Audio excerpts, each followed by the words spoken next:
병원 가고 싶어도 엄청 많이 기다려야 해요. 저 작년에 그 응급실 가였는데 13시간 동안 기다려야 했고 그 이후에 보험 있으면서도 아무 치료 안 받았는데 400만 원 내야 했어요. 돈을 낼 때 내가 어떤 치료를 받았는지 좀 다 보여주세요. 이러면은 돈이 좀 깎일 수 있어요. 근데 거기서 그냥 야매로 약간 뭐 한국 처음 왔을 때 뭔가 음식이 적다거나 이런 생각은 안 하셨어요? 진짜 왜 이렇게 비싸고 왜 이렇게 작아?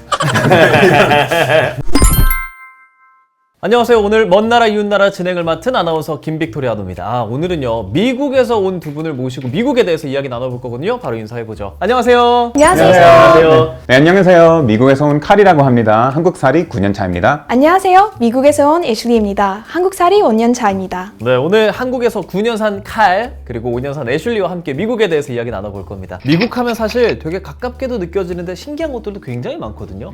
특히나 미국 드라마나 영화 같은 거 보면 저는 그런 생각 좀 많이 들어요. 미국은 진짜 한국이랑 좀 사는 게 다르다. 왜냐면 우리는 보통 다들 아파트 살잖아요. 근데 미국은 주인공마다 사는 집이 다 달라요. 그렇죠, 그렇죠. 그렇죠. 네. 주택에 더 미국인들은 많이 살죠. 네, 아무래도 이게 어디에 사느냐에 따라 다르긴 하지만 주택에서 살고 싶어하는 사람들이 많아요. 물론 대도시 살고 싶으면은 아파트 사는 사람들이 많지만 대도시 안에서도 뭐 서브 가서 사는 사람도 많고 아니면 대도시 안에서 뭐 타운하우스라든지 약간 그런 주택에서 사는 사람들도 좀 많은 것 같아요. 타운하우스, 듀플렉스 이런 얘기들 많이 들었는데 어떤 형태예요 그게? 그 주택 두 개 약간 합쳐서 가족 두 개 같은 건물에서 살 수 있는 그런 건물이에요. 타운하우스랑 듀플렉스랑 같은 말이에요? 타운하우스는 조금 다른 개념이고 타운하우스는 제가 알기로는 약간 미네소타 주에는 타운하우스라는 거 많이 없는데 동부 쪽에는 좀 더 많은 것 같은데 뉴욕 생각하면은 그 타운하우스들이 많아요. 뭔가 이렇게 좀 엄청 좀 좁은 집들이 여기 줄줄이 서 있는 거는 그거는 조금 타운하우스 느낌이고 다운타운에 있는 약간 그런 느낌의 집이고 듀플렉스라는 거는 말 그대로 같은 집에는 두 가족이 같이 살 수 있는 공간인데 부엌을 같이 공유하거나 아니면 아예 그냥 집이 따로인 경우도 많고 다가구 주택? 약간 이 정도로 생각하면 될 것 같아요. 타운하우스 같은 거는 약간 이렇게 생각하면 좋을 것 같아요. 그 빌라들이 붙여서 하는 거예요. 그래서 브라운스톤이라는 거 있는데 동쪽이랑 시카고에서도 있는 것 같고 주택보다 저렴하고 도시 안쪽에 있을 수 있고 근데 아파트보다 좀 저렴하고 옛날 주택 많이 있는 것 같아요. 요즘에 많이 생기는 거 아닌 것 같아요. 확실히 우리로 치면 빌라랑 좀 비슷한 개념일 수 있겠네요. 그쵸. 근데 이게 또 지역별로 조금씩 다르다고 말씀해 주셔서 애슐리는 어디 출신이죠? 저는 웨스트버지니아주 출신입니다. 그럼 거기에는 어떤 집들이 많아요? 완전 시골이에요. 한국처럼 비슷하게 생기고 컨트리로 살 때 맞아요, 맞아요. 우리 동네에서는 주택밖에 없고 그 타운하우스 몇 개 있는데 그거 정부가 지어진 그 복지집이에요. 요즘엔 뭐 아파트 조금씩 생기는데 한국식으로 그렇게 큰 거 아니고 빌라랑 조금 더 비슷한 느낌이고요. 큰 도시라도 주택 그리고 마당 다 따로 있습니다. 맞아요. 진짜 미국 집들은 마당이 다 있는 것 같아요. 그렇죠. 네. 왜 있는 거예요, 마당은? 근데 그냥 집이 크니까 좀 약간 이게 그런 생각해 본 적 없어요. 그냥 당연한 거예요, 마당이? 당연한 거고 약간 한국에선 마당 있으면 정말 리치한 거거든요. 네. 약간 문화적인 것 같아요. 우리는 스포츠 많이 하고 그리고 약간 가족 생활 생각할 때 아빠나 엄마는 아들, 딸이랑 뭐 야구하고 마당에서? 네, 그리고 강아지도 많이 키우고 삶의 질을 위한 그런 약간 개념인 것 같아요. 근데 그것도 있는 것 같아요. 한국에서는 대부분 서울에 몰려 살아서 뭔가 아파트도 살고 그래서 솔직히 아파트에 살면은 마당이 있을 수는 없잖아요. 그래서 미국인도 뭐 시카고라든지 뉴욕이라든지 약간 이런 대도시에서 마당이 있으면은 엄청난 부자인 거예요. 미국은 뭔가 시카고에서 산다고 해도 정말 시카고에서 사는 사람들이 가끔은 있고 대부분은 약간 그 근처에 있는 서버브스. 이게 서버브이라는 개념은 약간 그냥 살기 위해서 거기에는 아예 가게는 없고 진짜 사람들이 살 수 있는 집만 있는 거니까 거기 살면은 무조건 마당이 있는 거죠. 그거는 약간 그거 셀링 포인트가 된 거죠. 처음에 생겼을 때. 생각해보니까 한국도 시골 집들에는 마당이 많이 있는 것 같아요. 상대적으로. 집이 좀 클 수 있으니까. 근데 마당 막 관리하고 그런 게 어렵지는 않아요? 어려운데요? 저는 이젠 할머니, 할아버지랑 사는데 나이가 드셨으니까 계속 론모wer 사용해야 돼요. 그 어르신분들이 어렵고 뭐 여자들도 조금 어려울 수도 있어서 그래서 그거 관리하는 회사들이 좀 많아요. 그 돈을 내고 뭐 한 달에 뭐 2번씩 와서 이제 깎아주고 정원관리사라고 하는 거죠. 네, 그런 것도 네, 정원관리사 같은 거. 근데 잔디는 막 약간 자랑스러운 거인 것 같아요. 맞아요. 그 자부심, 굉장한 자부심을 가져요. 초록색이어야 되고 그리고 만약에 아니면은 그런 회사도 있어요. 초록색 페인트 같은 거 뿌리는 회사 있어요. 그렇게 보이도록? 네, 그 미국 속담도 있어요. The grass is always greener on the other other side. 다른 사람의 삶이 뭐 훨씬 좋아 보일 수도 있는데 그 사람이 삶을 살고 있으면 안 좋을 수도 있다. 네, 그런 것도 있어요. 약간 굉장히 뭔가 아버지의 자부심은 그 잔디다. 약간 이런 건 좀 있고. 마당이 이 정도로 의미 있을 줄 몰랐어요. 궁금한 것도 있는데 마당뿐 아니라 미국 집들은 약간 차고? 예를 들면 스티브 잡스나 이런 유명한 사람들이 뭐 차고에서 뭘 시작했다 이런 일화들도 있잖아요. 집집마다 차고가 보통 있어요? 보통은 있는데 우리 집 같은 경우에는 없었어요. 아 그래요? 네, 근데 저희 집은 그 북부 미네소타주라는 데 있는데 겨울에는 굉장히 춥거든요. 최근에는 엄마 아빠가 이사를 가셔가지고 집을 팔아야 되는데 차고가 없는 게 큰 문제가 된 거예요. 그것 때문에 한동안 안 팔리다가 이제 겨우 판 약간 그래서 진짜 사람들이 그거 중요하게 봐요. 서블 같은 경우에는 무조건 차 있어야 돼요. 그래서 그 차를 보호하려고 차고 있어야 되는 생각 있는 분들도 있긴 하지만 그것도 약간 부자 개념이라고 생각할 수도 있어요. 요즘엔. 왜냐하면 스트리트 파킹, 길에서 주차하는 사람들도 많이 있고 저희 동네에서는 차고는 약간 가족이 오히려 크니까 실실될 수 있으니까 그냥 드라이브웨이라는 거 있어요. 그냥 마당에 들어가는 길에서 주차장 같은 거. 그리고 또 다른 이유 있는 것 같아요. 미국에서는 범죄율 한국 비해서 조금 더 높고 그래서 차고 있으면 누가 뭐 배터리 훔치거나 뭐 타이어 훔치거나 이런 거 할 수 없어요. 근데 길에서 주차하면 누가 부딪힐 수 있고 창문 깨고 막 들어갈 수도 있고 그렇게 하는 분들 저희 동네에서 좀 많이 있는 것 같아요. 미국 집 했을 때 사실 한국인들이 제일 신기해하는 거 뭔지 아세요? 뭐요? 어떤 거요? 신발 신고 사는 거. 아, TV 같은 거 보면 정말 침대에 눕기까지 하더라고요. 한국인들 정말 깜짝 놀라거든요. 네. 처음 한국 왔을 때 어떠셨어요? 근데 저희 집도 집 안에서 신발을 신고 살지는 않으니까. 그래요? 네, 집마다 다르긴 한데 친구 집에 놀러 갔을 때는 굳이 뭐 신발을 안 벗어도 된다. 약간 이런 식으로. 왜냐면은 발냄새 나니까. 그래서 신발을 좀 벗지 마라. 약간 이런 맞아요. 이런 맞아요. 거 같아요. 맞아요. 아무래도. 근데 침대 위에 이렇게 신발을 신고 침대 위에 눕는 거는 절대. 그러면은 혼나요. 엄마한테. 그건 평범하지는 않은 것 같아요. 막 흔한 거 아닌 것 같아요. 우리 집에서는 약간 나무 바닥 있는 신발 신고 있어도 되는데 근데 카펫 있으면 신으면 안 된다고요. 그래서 손님 있으면 무조건 그 마루 바닥 있는 공간으로 가요. 왜냐하면 약간 카펫 있는 공간은 가족이 신발 없이 약간 그 편하게 쉴 수 있는 공간이라고 그런 개념이 했어요. 또 있군요. 카펫은 왜 이렇게 많이 까는 거예요, 미국은?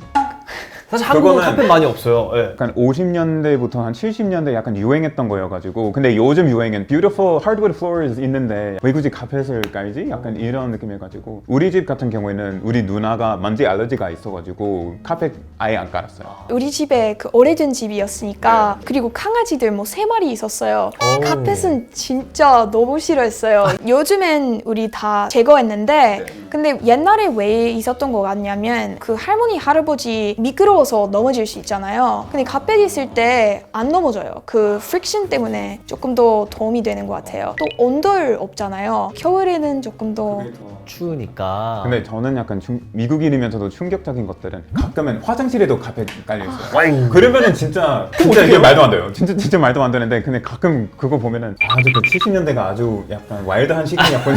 와일드한 시대였구나. 약간 그러면은 무조건 벽난로만 써요? 뭐 보일러 이런 개념은 아예 없나요, 미국은? 그거는 완전 집마다 달라요. 우리 집 같은 경우에는 제가 이게 카펫이 없다고 얘기했잖아요. 그래서 아버지가 지은 집인데 그래서 우리는 약간 온돌이랑 비슷한 거 좀 넣어가지고 그 미네소타에서는 거의 필수일 것 같아요. 왜요? 너무 추워요. 추우니까. 엄청 상상도 못할 정도 추워요. 제가 한 번 갔을 때. 그러면은 사실 욕실만 들어가도 막 샤워기 헤드가 고정돼 있다든지 이런 식의 다른 점들도 처음 한국 왔을 때 많이 느껴지셨을 것 같은데. 네, 그게 지금도 가장 불편해요. 그래요? 미국에는 뭔가 무조건 샤워 부스라든지 아니면 욕조라든지 있는데 한국에서는 화장실에 들어가가지고 그냥 다 막 젖어버리고 이런 거. 공감하십니까? 너무 공감해요. 저는 무조건 샤워부스 있는 집을 찾으려고 하는데 가끔 그것 때문에 너무 비싼 집에서 살았어요. 그래서 지금은 약간 반 샤워부스 같은 느낌 있는데 예를 들어 샤워했는데 나중에 다시 화장실 가야 돼요. 그러면은 막 양말 바닥- 젖잖아요.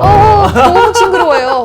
그래서 징그러워요? 네, 그 느낌 자체 젖은 양말 촉감. 그건 한국인들도 굉장히 싫어합니다. 말씀하신 것처럼 그게 분리되어 있는 집은 비싼 경우도 많거든요.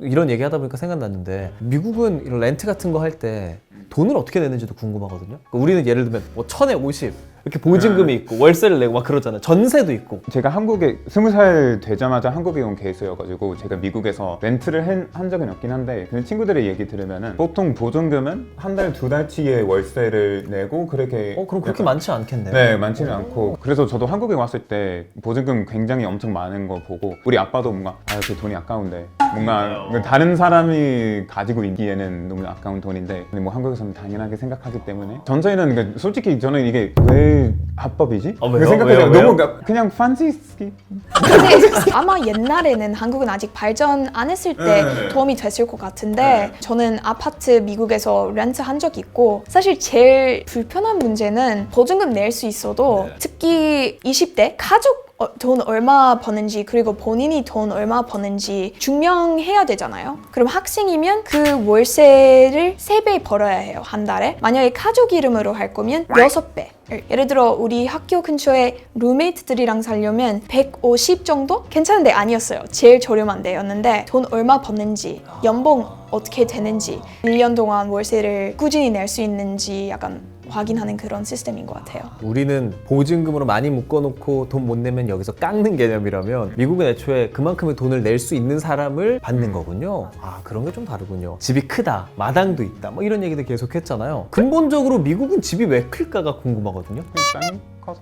땅이 그 커서? 땅이 커서 집이 크고 집이 크니까 좀 좁은 집으로 가는 게 조금 더 불편한 거 아닐까 싶어요. 그럴 수 있을 것 같고 근데 옛날 집 볼 때는 땅이 엄청 컸잖아요. 사람들도 덜 있었는데 일단은 가족들 한국보다 조금 더 큰 것 같고 특히 시골에서 뭐 근데 그 외에서는 약간 나라 자랑 느낌인 것 같아요. 막 우리는 좁은 데에서 안 살아요. 이런 느낌으로 집이 큰 게 약간 일종의 자존심. 네. 근데 땅값이 좀 상대적으로 싼가요? 한국에 비해서? 그거 지역마다 완전 다르죠, 사실? 네. 시골에서는 지금 제가 알기로는 우리 동네 같은 경우에는 우리 집은 안방 5개 있거든요. 근데 2억 안 넘어가요. 그래요? 네, 그리고 그건 도시 안에서. 도시에 있는데도? 네, 자, 그리고 미국의 이제 주방 생각해보면 분리수거를 좀 안 한다? 이런 인식이 있거든요. 한국은 분리수거 그래도 웬만하면 좀 하려고 하는 편인데 그런 차이가 좀 있나요? 네, 미국에서 일단 인식은 내가 분리수거를 해도 어차피 다 똑같은 곳으로 가. 그렇죠. 약간 90년대에 그런 좀 엄청나게 그런 스캔들이 있어가지고 근데 그때 뭔가 어쨌든 다 같은 곳으로 가기 때문에 지금은 제가 알기로는 조금 더 그런 점이 개선됐는데 사람들의 인식은 아직 개선되지 못한 실제로 퍼센테이지로 보니까 한국은 한 59% 정도가 재활용을 하려고 한다라고 하고 미국은 그에 비해 한 26% 정도 된다고 하더라고요. 미국에 있을 때 분리수거 해봤어요? 진짜 어렸을 때 막 유치원 때 항상 학교에서 reduce, reuse, recycle 이런 거 듣고 집에 가서 막 할머니에게 막 우리 해야 돼요. 안 하면 뭐 세상이 묻어져요.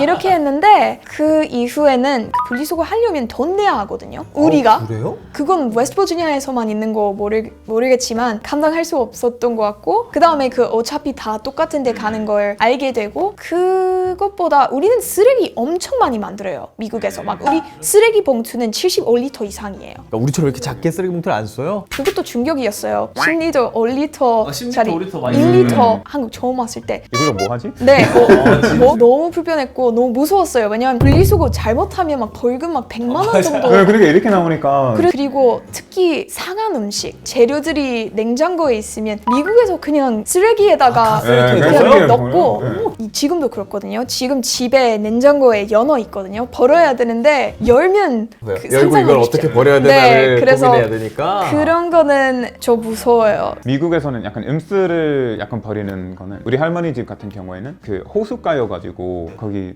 한국말로 뭐라고 해야 되는지 모르겠는데 영어로도 생각 안 나네? 컴포스트 맞아요. 컴포스트 뒷마당에 거기 버려가지고 지렁이들이 그거 먹어가지고 지렁이 그렇게 해가지고 이렇게 낚시하는 약간 그런 식으로 컴포스트 하는 사람도 많고 아니면 저희 집은 다 그냥 태웠거든요. 태우고 이제 데우지 못하는 것들은 한 달에 한 번씩 그냥 가장 가까운 도시로 가가지고 그 버리고 약간 그런 식으로 매립하거나 소각하거나 네 그렇죠 소각. 실제로 LA에 진짜 여의도 한 3배만한 쓰레기 매립지가 있다고 들었거든요. 우리는 도시 약간 사이에 그런 집이었는데 매주 쓰레기 픽업해요. 아무거나. 가구도 그 가구도? 길 옆에서 와, 가구 버리려면 진짜 힘든데. 저는 그거 너무 느껴요. 이사 가다가 아니 막 7만 원 정도 맞아요. 내야 되는 저기 근데 미국은 그거 아예 반대예요. 그리고 그냥 엄청 큰 봉투니까 진짜 아무거나. 거기다 막 넣어서라도 그냥 버리면 네. 되고. 두 분이 미국에서 쓰레기가 한 곳으로 간다 어차피라고 얘기하셨잖아요. 그게 어딘지는 몰라요? 뭐 예전에는 뭔가 다른 나라로 수출하거나 막 중국으로 그런- 수출했다고 네, 하더라고요. 중국으로. 네. 미국에서도 어릴 때부터 약간 이런 큰 문제가 있다. 학교에서도 배우고 그런데 그냥 아 문제구나. 근데 두 분께서 학교 다닐 때 배웠었고 그 뒤로 에코라는 게 전 세계적으로 더 많이 퍼지고 있잖아요. 환경에 대한 관심이. 그렇지만 아직도 2025년에도 미국인들은 분리수거를 안 한다가 맞는 건가요? 일부러 아이 내가 왜? 이렇게 생각하는 사람들이 좀 많은 것 같아요. 자유로운 나라잖아 막 이러면서. 맞아요. 왜 그거 나한테 강요해? 네, 나는 버리고 싶은데 맞아요. 뭘 약간 이런 것도 있는 맞아요. 거군요. 맞아요. 또 그렇지만 환경을 위해서는 어느 정도 생각하는 편이 좋기는 한데 그런 생각들도 있다. 알겠습니다. 혹시 이런 얘기 들어보셨는지 모르겠습니다. 미국인 하면 무식하다라는 말이 있다. 두 분 한국에 계시면서 그런 얘기 들어보신 적 있어요? 원래 이거는 약간 자연 척하는 유럽인들이 많이 하는 말이긴 한데 맞아요. 약간 왜냐면 이거 그냥 제 의견인데 일단 미국인들은 좀 다른 나라에 대해서 많이 몰라요. 그래서 약간 특히 뭔가 70년대, 80년대, 90년대 약간 유럽으로 여행 가면 뭔가 그런 미국인 관광객 이미지가 약간 좀 있는 것 같아요. 뭔가 굉장히 좀 오래된 역사적인 사이트인데 미국인들은 그거 뭔가 가볍게 보거나 문화에 대해서 잘 모르고 약간 실수를 하거나 약간 이런 것들은 나중에 가서 미국인들이 무식하다 이런 편견이 거 좀 있지 않을까 싶어요. 동의하지만 근데 우리 교육 시스템이 진짜 너무 그냥 망했어요. 문맹? 못 읽는 사람들이 엄청 많고 초등학교 수준만 읽을 수 있는 사람들이 50% 넘어가는 것 같아요. 미국이요? 네. 지금요? 네, 지금이요. 2025년에? 네. 그래서 그런 문제들 때문에 자기 원어도 못하면서 어떻게 두 번째 언어를 배울까? 그리고 학교들이 돈도 없어요. 특히 시골에서는 General하고 Honors 시스템이 있거든요. 그리고 Honors 수업들이 약간 영재반이라고 생각하면 될 것 같고 Honors에서는 역사를 꾸준히 배우고 뭐 영어를 뭐 문법 이런 거는 꾸준히 배우는데 대부분의 학생들이 General 그 수준이 매년 낮아지는 거예요. 그래요? 졸업했을 때 뭐 투표 뭔지 모르겠고 기본 수능 단어 대화에 쓰는 그런 단어를 모르고 스펠링 모르고 그럼 그런 상황에 어떻게 다른 나라에 대해 잘 알 수 있을까? 기본 정보도 없으면서 아니 근데 갑자기 이쯤 되니까 궁금한데 그럼 미국은 필수 교육이 어디까지예요? 16살 때? 그리고 이거는 주마다 다를 수도 있어요. 그쵸.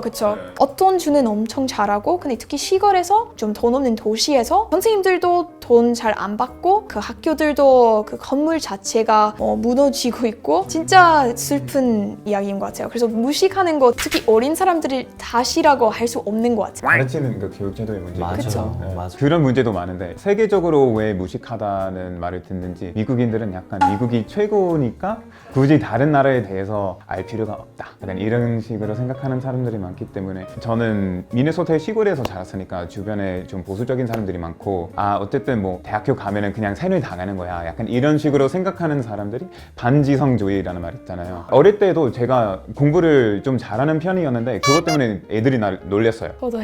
네. 진짜요? 공부 잘하면 놀려요. 네. 공부 잘하면 놀려요. 아기 때부터. 항상. 그때부터 시작해가지고 뭔가 잘난 척하고 있다고 뭔가 teacher's pet 막 이러면서 맞아요. 어릴 때부터 내가 똑똑하면 다른 사람들이 나를 안 좋아할 거구나. 네, 그래서 맞다. 그때부터 약간 공부를 포기하거나 그런 경우가 좀 많아요. 그런 것 때문에 저는 한국을 선택했어요. 약간 공부 열심히 하면 성공할 수 있는 그런 나라라서 저도 엄청 보수적인 주에서 태어났고 잘났고 우리 주에서는 특히 명문대학교도 그냥 진보될 거고 자극적인 조금 차별적인 얘기 많이 했으니까 그거 또는 이런 거 있는 것 같아요. 미국은 최고니까 다른 사람들이 우리말 배울 수 있잖아요. 그렇게 생각하는 분들도 많이 있는 것 같아요. 그런 사람들을 군이라고 하면 안 되죠. 근데 또 노벨상 최다 배출 국가기도 하잖아요. 근데 그거는 너무 미국이 넓기 때문에 저희 둘 다 약간 보수적인 동네에서 왔는데 제가 알기로는 미국 교육 1위는 매사추세츠? 네, 인 걸로 MIT. 알고 있는데 그래서 그쪽에서 약간 공부하면은 조금 똑똑한 사람들이 많이 충분히 나오고 근데 그 사람들이 아마 다 미국인 아닐 거예요. 아마 국적? 이민자 엄청 이민자. 많을 것 같아요. 왜냐하면 지금 우리 세상의 약간 교육 제도는 미국이나 영국에서 거기는 연구하는 나라들이잖아요. 그래서 뭐 박사 받으려면 무조건 뭐 아이비 리그, 러셀 그룹 하고 싶은 사람들이 있기 때문에 그냥 자연스럽게 미국에서 외국인이어도 뭐 노벨상 받는 사람들 많은 것 같아요. 아니면 아예 이민했던 사람. 그리고 왜냐하면 옛날에 특히 동양인 같은 경우에는 미국으로 이민하려면 그 박사 필요했거든요. 그래서 이미 그 공부 잘하는 가족들이 미국에 와서 애들이 뭐 미국인인데 가족 문화 때문에 더 잘 공부할 수 있었고 그렇게 하는 사람들 많이 있을 것 같습니다. 그리고 미국 하면 또 빼놓을 수 없는 게 병원비가 그렇게 비싸다고 막 감기 걸려도 병원 절대 안 간다. 저 한국에 처음 왔을 때 감기 걸렸는데 누가 그 병원 병원 가래. 가라고. 그래서 저는 뭐 부자라고 생각해요. 진짜요? 20만 원 없어요. 진짜로? 네, 저는 살면서 병원 간 적이 뭐 3-4번 밖에 없어요. 학교 갈 때는 빼고 학교 다니려면 1년에 한 번 그냥 체크업 체크업. 해야 되는데 근데 그 외에서는 아프면 그냥 참아라. 꿀 한 숟가락 먹거나 아 거기도 그런 게 있어요. 민간요법이. 네, 병원 가고 싶어도 엄청 많이 기다려야 해요. 저 작년에 그 응급실 가였는데 13시간 동안 기다려야 했고 그 이후에 보험 있으면서도 아무 치료 안 받았는데 400만 원 내야 했어요. 무슨 치료를 받으셨어요? 그냥 링겔. 진짜요? 네. 링겔 맞고 400만 원을 내셨다고? 네. 그리고 실제로 미국의 병원에 가면은 돈을 낼 때 내가 어떤 치료를 받았는지 좀 다 보여주세요. 이러면은 돈이 좀 깎일 수 있어요. 아. 근데 거기서 그냥 야매로 약간 조금 더 비싸게 하고 show me everything that you did to me. 약간 이런 식으로 그냥 다 보여달라 따지면. 하면은 그런 경우도 좀 있어요. 왜 이렇게 비싼 건지는 아세요? 개인 보험 때문에 뭐 개인 보험은 이 회사들이 둘 다 for profit이잖아요. 그럼 병원 회사들이랑 보험 회사들이랑 제약 회사들이랑 다 우리 이 사람들에게 뭐 뱀파이어처럼 다 그냥 빨아먹자. 정부가 많이 건들리지 않아서 그냥 진짜 순 자본주의예요. 우리는 사실 건강보험이라는 게 있잖아요. 국민건강보험이라는 게 한국엔 있기 때문에 그런 혜택을 좀 받는 거고 그럼 미국엔 아예 그런 개념 자체가 없어요? 하지만 근데 이미지가 좀 안 좋아요. 우리처럼 네. 그렇지 않군요. 그거 하려면 가난해야 하거나 아니면 나이 많으셔야 하거나 장애인이어야 하거나 근데 그래도 돈 많이 내야 돼요. 막 아예 도움이 되는 게 아니고 또는 다닐 수 있는 병원들도 바뀌고 그냥 사실 방법이 없어요. 저는 아예 피하려고 해요, 병원을. 근데 그렇게 보험이 있어도 사실 그 보험에 대한 승인 이런 절차들도 굉장히 미국 좀 복잡하다고 들었거든요. 어떤 약을 필요했어요. 그 약은 뭐 비싼 버전도 있고 그리고 저렴한 옛날 것도 있어요. 의사가 비싼 거 필요하다라고 말해도 보험 회사들이 동의하지 않으면은 아니야 너는 그냥 뭐 싼 거 먹어라 이렇게 할 수 있어요. 그렇구나. 칼은 미국에서 그래도 병원 가본 적 좀 있어요? 어릴 때는 그래도 뭐 수술도 하고 막 이랬으니까. 근데 그거는 너무 이제 말했다시피 제가 20살 때 한국에 왔으니까 다 그냥 부모님이 해결한 거죠. 근데 진짜 병원에 간다고 하면은 수술하거나 정말 암 응급이거나. 치료 받거나 약간 그런 식으로 하는 거죠. 네. 미국 병원에서 울면 돈을 더 받는다? 그런 거 있긴 하죠. 그냥 쓸데없는 이것도 돈 내야 돼요. 그냥 숨 쉬면 돈 내야 하는 그런 느낌이에요. 특히 그 출산하는 엄마들이 이런 개념이 있어요. 어차피 그 병원 방 안에 있는 것들 다 돈 내야 하니까 다 모아서 막 휴지 이런 것들 다 막 쓰레기 봉투에 넣어서 아니 그런 게 돈이 들어요? 어차피 그 돈 내야 돼요. 뭐 예를 들어 열 나서 타일레놀 같은 거 필요해요. 그럼 그거 가게에서 5,000원 정도 되는데 병원에서 막 5만 원 요구하는 거예요. 제가 태어났을 때 우리 엄마가 2천만 원 내야 했어요. 그냥 태어나는 것만. 출산 비용이요? 네. 되게 귀한 애슐리네요. 비싼 애기였습니다. 아니 근데 사실 만약에 저한테 응급실 가면 400만 원 내야 돼 라고 하면 저는 오늘부터 굉장히 건강관리를 열심히 할 것 같거든요. 운동도 열심히 하고. 근데 우리가 미국인 하면 먹는 음식들 완전 패스트푸드 먹잖아요. 그거 어떻게 생각하세요? 그거에 대해서? 일단은 뭐 맥도날드나 이런 거 많이 먹는 사람들은 진짜 많이 먹는 거면은 아마 가난한 사람들. 지금은 좀 많이 비싸지긴 했지만 옛날에는 그냥 $1로 뭐 햄버거 하나 먹을 수 있고 약간 되게 싸게 먹을 수 있으니까 뭐 건강에 안 좋지만 그래도 뭐라도 좀 먹여야 할 거 아니에요. 애들한테. 비만율 보면은 굉장히 좀 가난한 사람들한테 그런 사람들의 비만율이 조금 더 높고 우리 주 같은 경우에는 그 애들 비만율이 거의 제일 높은 주거든요. 그리고 대부분의 사람들이 비만이거든요. 이유는 그냥 단순히 패스트푸드 많이 먹는 게 아니라 우리 동네에서 그 food desert라고 해요. grocery store, 시장 이런 거 없어요. 그래서 그냥 다이소 같은 데에서 음식 살 수 있거나 Dollar General 아니면은 이런 패스트푸드 있어요. 그 둘 중에 하나예요. 아니 식료품점이나 이런 마트 같은 게 왜 없어요? 꾸준히 돈 많이 쓸 수 있는 사람들이 없으니까 굳이 왜 그런 대형 마트 넣을까? 편의점은 있어도 한국처럼 그렇게 되어 있지는 않아요. 그냥 담배, 기름, 간식 이런 거 있고 과일 이런 거 절대 없고 뭐 요리할 수 있는 것들 거의 없어요. 그래서 가공 음식 주로 먹는 거고 그래서 그런 것 때문에 만약에 다른 동네로 이사 가면 좀 더 좋은 동네로 이사 가도 어떻게 요리하는지 모르겠고 가공 음식 빼고 다른 맛을 못 먹어봤으니까 그거 막 역겨워하는 사람들도 있어요. 전 채소 안 먹어요. 정말요? 채소 안 먹는 사람 많죠. 네. 진짜요? 네. 뭐 아침밥으로 과자를 먹거나 시리얼 먹거나 이런 것도 그런 문화에서 기반됐다고 볼 수도 네. 있겠네요. 시리얼 같은 거는 아마 그냥 마케팅 때문에 그렇게 된 것 같고 마케팅? 우유도 많이 마시는 이유는 약간 마케팅 때문에 90년대 때 애들은 우유를 많이 먹어야지 약간 뼈가 든든하다. 미국에서 이상한 거 있다고 생각하면은 보통 마케팅 때문에 그래요. 마케팅 아니면 로비잉 때문에. 맞아요, 네, 맞아요. 둘 중 하나 때문에 약간 사람들의 인식을 좀 잘 조정하는 약간 그런 게 좀 있어서 냉동 음식도 많이 있고 가공 음식 진짜 엄청 많아요. 근데 솔직히 그런 가공 음식이 맛있잖아요. 그쵸? 그래서 중독되죠. 맛있기는 하잖아요. 익숙한 것도 있고 제가 볼 때는 제가 충격을 먹었던 거는 몇 년 전이었던 것 같은데 모든 그 식품에는 설탕 들어가는 그거는 얼마나 약간 추가로 들어간 건지 왜냐면 과일 주스 같은 경우에는 원래 그냥 그 과일에 있는 설탕이랑 그냥 들어가는 설탕은 따로 있잖아요. 과당이랑 뭐 그런 거 좀 근데 미국에서는 제가 알기로는 그냥 하나로 그냥 뭐 당, sugar 막 이렇게 그거는 따로 이제 얼마나 추가했는지 보여줘야 한다. 약간 이런 법이 발의됐는데 피자 회사에서도 그거 반대했던 거예요. 피자에도 설탕이 그만큼 들어간다는 얘기예요. 그래서 그냥 사람들이 설탕에 중독된 것 같아요. 예를 들어 요즘엔 던킨 도넛 드링크스 근데 미국에서 특히 북쪽에 던킨 도넛 엄청 많아요. 근데 거기서 기계로 커피를 만들거든요. 그래서 어떤 사람이 틱톡에서 사람들이 약간 주문하는 거 그 찍어서 올렸는데 빅 사이즈 컵에서 거의 반 정도는 설탕이에요. 그래서 그렇게 느끼하고 막 엄청 달달한 거 중독되는 것 같아요. 그래서 실제로 그런 거 먹다가 좀 건강하게 먹으려고 하면은 막 머리도 아프고 부작용들이 그리고 그런 그린워싱도 있어요. 막 스타벅스 같은 경우에는 우리는 건강하다, 우리는 비싸고 아니다. 근데 안에 들어가는 그 과당이 똑같아요. 그냥 60g 미친 수준. 그래서 그런 것도 있어요. 틱택이라는 약간 캔디 같은 거 있거든요. 근데 그거 슈거 프리라고 하는데 근데 솔직히 그냥 설탕 덩어리예요. 그래도 슈거 프리라고 할 수 있어요. 설탕 1g 아래면은 슈거 프리라고 표현할 수 있어요. 그쵸, 그쵸. 조그마니까 1g이 네, 안 그냥 들어갔구나. 조그만하게 1g도 안 되니까 슈거 프리라고 할 수 있는데 사실 다 그냥 설탕이에요. 저 그거 몰랐어요. 저 많이 먹었어요.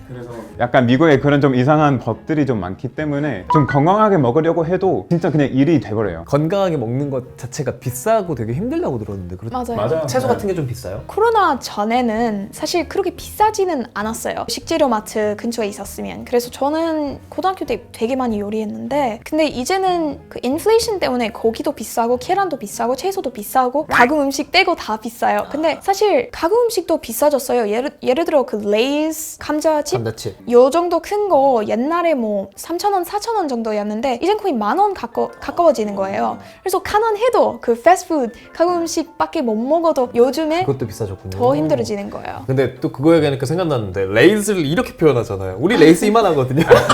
아니 미국 거는 왜 이렇게 다 커요? 저는 코스트 가족 사이즈로 네, 가족이 가족끼리 많아서. 먹으라고. 네, 우리 세대는 안 그렇긴 하지만 대부분의 가족들이 애들이 2명 이상 있는 거라서 외동이면 좀 이상한 거예요. 우리도 5명 가족인데도 또 있는데 우리는 이만한 피자 없거든요. 코스트코가 막 이렇게 피자가 있잖아요. 근데 그냥 미국인들은 약간 패밀리 사이즈로 좀 발 수 있는 약간 그런 거 좀 있어서 경제적으로도 작은 거 2개 사는 것보다 큰 거 사는 거 더 저렴해서 우리 앞서 말한 집 큰 거랑 또 비슷한 느낌일 수도 있겠네요. 한국 처음 왔을 때 뭔가 음식이 적다거나 이런 생각은 안 하셨어요? 그랬던 것 같아요. 피자 하나 시켰는데 피자 작아 막 이런 생각. 그거는 이게 피자가 왜 이렇게 비싸고 왜 이렇게 작아? 미국에서 좀 편하게 먹을 수 있는 음식을 한국에서 먹으려고 하면은 너무 비싸고 너무 작고 약간 이런 것들은 있긴 그리고 달콤해요. 왠지 모르게 한국 것들이요? 마늘빵 마늘빵! 마늘빵 마늘빵? 왜 마늘빵 왜 마늘빵 왜? 마늘빵에 왜 설탕을 뿌리냐고 아니, 달콤은 안 되는 이게 음식이에요. 누가 유엔에게 좀 알려줘요. 유엔에다 이거 왜 얘기해요? 이건 crime against humanity. 맞아요. 아니 근데 막 소시지 빵도 막 꿀 뿌리는 그냥 양식은 여기서 거의 무조건 달콤한 거라서 볼고졸라도 막 꿀찍어 먹고 그러잖아요. 그러니까 아니 미국인도 달게 먹는 것도 있는데 한국인도 만만치 않아요. 맞아요. 정말로. 맞아요. 근데 한국 포션이 작아도 반찬 엄청 많으니까 사실 맞아요. 안 느꼈던 것 같아요. 네, 반찬은 계속 이제 리필되고 그래서 한식 먹으면은 그냥 편하게 먹는 것 같아요. 미국에서 반찬은 빵이잖아요. 맞아요. 미국에서는 진짜 아침밥으로 막 과자 같은 거 먹고 진짜 그래요? 과자? 아침에? 혼나는데? 그 학교에서도 가끔 그런 거 줬어요. 아니면 막 그 프루트 스낵스 같은 거? 야, fruit snacks, 도너츠 약간 비타민 들어가는 도너츠도 있고. 근데 그래, 약간 도너츠는. 식사는 없고 뭐 식사는 있긴 하지만 막 만약에 엄마가 엄청 어느 날에 막 특별하게 막 계란, 베이컨 막 이런 거 만들고 싶으면 그렇긴 한데 급식 같은 것도 한국에서 엄청 줬잖아요. 막 급식에 밥도 맛있죠. 나오고 막 그러는데 미국 학교에서는 그냥 가공 음식이에요. 피자, 감자튀김, 그리고 옛날에 그 급식 빗이라는 거 있었거든요. 그거 있으면 그럼 따뜻한 음식도 뭐 먹어요. 그냥 샌드위치만 줘요. 그냥 문화가 좀 다른 것 같아요. 그 음식이라는 게 미국에는 점심시간이라는 개념이 확실하게 있는 게 아니라고요? 없어요. 회사마다 다를 수도 있는데 뭐 예를 들어 은행 같은 거 뭐 12시부터 1시까지일 수도 있고 근데 예를 들어 학교들도 다 다르게 있거든요. 그래서 우리 학교는 10시 반에 왜냐면 우리 학교는 7시에 10시 반? 7시에 시작해서 그 다음에 10시 반에 점심 그 다음에 2시에 집 갔어요. 그렇게 해도 돼요? 네? 네. 2시에 집 갔다고? 그 버스 때문에 버스 제일 일찍 오는 버스였으니까 버스 시스템 그 제도 때문에 해야 되는데 7시는 너무했다. 회사에서는 뭐 45분, 1시간 주는데 무조건 어떤 시간에 해야 되는 게 아니에요. 저는 4시에 만약에 퇴근해야 했으면 그냥 3시에 퇴근했어요. 점심 안 먹고 그냥 쭉 그렇게 할 수 일해서 있어요? 네, 만약에 그 paid 1 hour break 있으면 자, 이렇게 오늘 미국에서 온 두 분 모시고 우리가 잘 아는 것 같았지만 또 어려웠던 미국에 대해서 이야기 한번 나눠봤습니다. 애슐리 오늘 함께 하면서 어떠셨어요? 저는 좋았어요. 근데 약간 이런 거 얘기하면서 계속 현타 느꼈어요. 막, 우리나라 그런 거네요. 막 약간 한국에서 있을 때 그런 거 무시하는 것 같아요. 일부러 막, 이런 어려운 부분들, 이런 슬픈 부분들. 근데 그럼에도 불구하고 재밌었고 한국의 입장 좀 알게 되었던 것 같아요. 좋습니다. 칼은 오늘 어땠어요? 한국에서 산 지 거의 10년 거의 다 돼가니까 미국에 살고 있었으면 좀 이렇게 살고 있겠다. 약간 이런 거 좀 다시 생각하게 되고 평소에 생각하지 않던 것들을 좀 비교하게 되니까 그것도 좀 나름 재밌었던 것 같아요. 저희도 미국에 대해서 두 분 덕분에 더 많이 알아가는 시간이었습니다. 저희 먼 나라 이웃 나라 다음 시간에 함께 하겠습니다. 안녕! 안녕!